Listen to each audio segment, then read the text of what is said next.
Hi team, I'm Sam. Welcome back again to How They Work, where our goal, as always, is to educate, hoping to make things that seem a bit confusing, much less so. And on today's episode, it gets really interesting because we're going to talk about elections. Yes, you know, silly season. And with all the fanfare and everything that's going on, it gets a bit confusing. So let's simplify that a bit.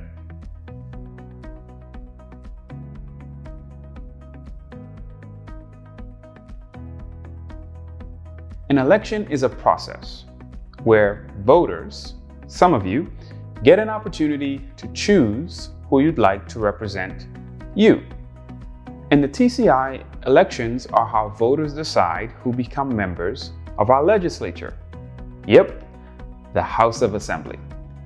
The thing to remember is that because the TCI is a parliamentary, representative, democratic dependency, we have a multi-party system, think the blue and the yellow. We elect our politicians into power by general elections, and we do all this while being a dependent territory of the UK. But you might be asking, how? Well, like usual, because the Constitution says so. Let me explain. Every 4 years, the Constitution mandates that a general election is held to let voters decide who will become the elected members of the House, and which party will serve as either the government of the day or the opposition. See episodes 1 to 4 if you have no idea what those words mean. Link will be above. Now, this voting is a process where registered voters vote to select the candidates that become the representative for an electoral district, and thus earn a seat as an elected member. The thing is though, who is a registered voter? Who is a candidate? And what the hell does electoral district mean? I'm glad you asked. A registered voter is an elector, a person who is entitled to vote. This person holds a valid Islander status card, is at least 18 years old, and is of sound mind, meaning legally they're not considered insane. They also have to be resident in the TCI for 12 out of the last 24 months in total. And most importantly, they have to be registered in the Register of Electors. There are a few exceptions to the residency requirement, namely students studying abroad, members of Her Majesty's forces, and persons on government business abroad. But outside of those, there's actually no other exception. A candidate, as you can guess, is someone who is nominated to be elected, but not just any someone.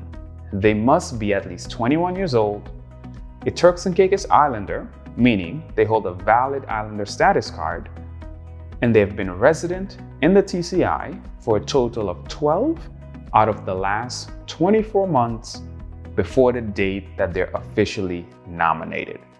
For this election, this date was January 29th, 2021. Think of electoral districts as the voting blocks that the TCI is divided into, or the groups voters are categorized into based on their verified address on the Register of Electors. Why? That's because the TCI is sliced into 10 different electoral districts, ED1 to ED10, using some mysterious formula that no one understands. Anyway, each district is constitutionally allowed to elect one person to the House, and all 10 districts together form what you could consider as an 11th district called the All-Island District, where they elect a maximum of 5 people to the House of Assembly. And those people, you guessed it, are known as the All-Island candidates. So, If we go back to our definition, the TCI's election is where you, the registered voter, decides by voting which candidate wins the majority of votes for an electoral district, and by doing so becomes the elected member for that district in the House of Assembly. And we all know about the House of Assembly. Now, there's tons of rules, tons of bylaws, and tons of processes as it comes to elections. But let's compress that to some of the key ones. Each candidate for the election must be nominated by at least 2 registered voters of the electoral district that they are running for. Remember the fanfare on social media where everyone were dressed in their party colors on the January 29th? Bingo. That's what was happening. All of the candidates were officially becoming candidates by going through the process on nomination day. If you want to learn more, check out any of the local newspapers. They had great write-ups. There are essentially 2 kinds of candidates: party-endorsed candidates and non-party endorsed candidates. We all know what party-endorsed candidates are. They're the people that run under the banner of a party, PNP or PDM. But who are the independent candidates? Well, candidates not endorsed by one of the 2 parties are called independent candidates. They are like lone rangers. They can get pretty loud, but it's almost impossible for them to push any large-scale agenda in the House and be successful. The House, as you've learned, is a majority game, and as independents, they lack that majority. What that means is that they will never actually be ministers, so cannot directly influence the different ministries and thus how those ministries operate for you, nor will they be able to claim to be the official opposition. They will likely be forced to either complain or shout a lot in the House. If they're lucky and they're assigned to one of the more powerful House committees, which we now know about, then there's a chance for them to actually influence the budget and spending debates. But large-scale program implementation and policy changes? Nope. No single elected member can do that, no matter how great their manifesto sounds. It takes a majority, collective efforts, and a big budget, and some luck to do that. You have been warned. Fun fact, if on nomination day a candidate is running uncontested, meaning without an opponent, they would become the elected member for that district by default. I'm not quite sure if that's ever happened, but it can. Voting is done using the first past the post system, which is a big deal. Some people love it, some people hate it, but either way, it's what currently exists. One advantage of this system is that it's ancient. A lot of countries use it for a very long time, and it helps voters to keep their district's elected candidates accountable because they can clearly identify who those people are. The drawback is that it is very possible that the party with the most overall votes actually lose the election. How? Well, some districts have more voters than others, and a registered voter can only vote in the electoral district specified in their registration details on the electors register, or the register of electors. Potato, potato.